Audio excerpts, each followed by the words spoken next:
రాగి దోశలు పోసుకుందామండి. దానికోసం నేను 1 కప్పు రాగి పిండి వేసాను. ఇదిగో 2 కప్పులు ఇది దోశ పిండి వేసుకుందాం.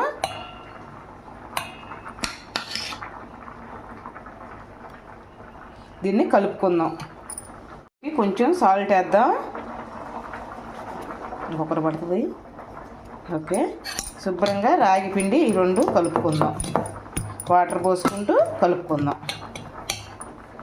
దోశకి ఇలా ఉండలు లేకుండా మనం కలుపుకోవాలి శుభ్రంగా. ఉండలు అస్సలు ఉండకూడదు, సాఫ్ట్గా పిండి ఉండాలి బాగా.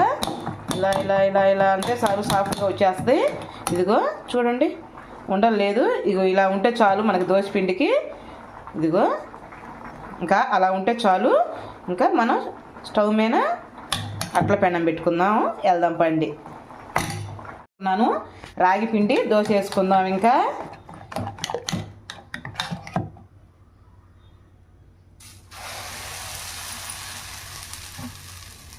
వేసుకొని తీసుకుందాం. రాగి పిండి దోశకి కొంచెం కారం చల్లుదామండి. కొంచెం కారపొడి, కొన్ని ఉల్లిపాయ ముక్కలు. చాలా బాగుంటుంది రాగి దోశ, ఒక్కసారి ట్రై చేయండి. కొంచెం కొత్తిమీర కూడా వేసుకుందామండి. కొంచెం కొత్తిమీర, ఇంకా దాని మీదకి మనం ఆయిల్ వేసుకుందాము. ఆయిల్ వేసుకొని బాగా కాల్చుకుందాం ఎర్రగా వచ్చేదాకా. ఇంకొకరు కారపొడి చల్లమంటున్నాడు పిల్లగాడు. ఇంకొకరు చల్దాము. ఏమైంది, బాగుంటుందండి. అందుట్లో పప్పులు కారపొడి కదా, మంట పుట్టదు. తినే కొంది ఇంకా తినాలనిపిస్తుంది. ఒక్కరే బాగా కాలనిద్దాము దోశ. ఇంకండి బాగా ఎర్రగా కాల్చుకుందాము.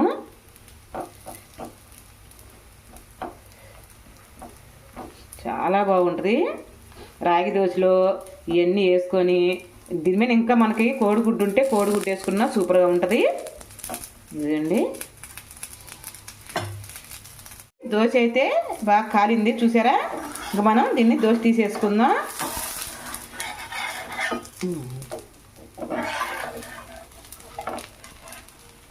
తిప్పుకుందామండి. వావ్, అసలు కలర్ చూడు ఎలా వచ్చిందో. కాలిపోతుంది. అసలు కలర్ చూసారా ఎలా వచ్చిందో. అదిగండి రాగి దోశ అసలు కలర్ చూడ ఎలా వచ్చిందో, సూపర్గా వచ్చింది. అదిగండి ఇంకా మళ్ళీ ఇంకో దోశ వేసుకుందాం.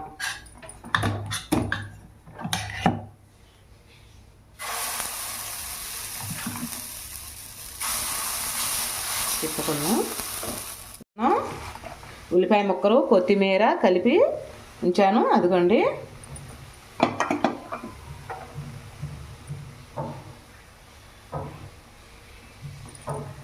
ఫుల్గా దంచేసుకోవచ్చు. నిజంగా ఉల్లిపాయ దోశ అంటే ఉల్లిపాయ దోశనండి.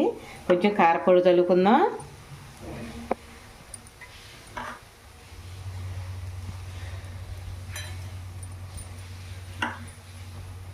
ఇంకా ఆయిల్ వేసుకుందాం.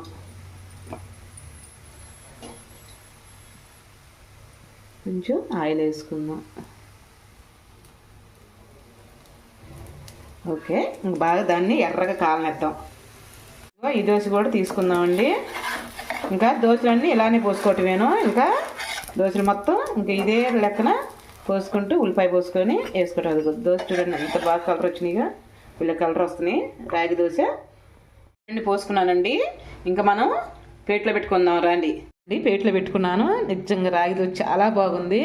ఉల్లిపాయ ముక్కలతో కానీ ఏయైనా టేస్ట్ చేసి ఎలా ఉందో నీకు చెబుతాను.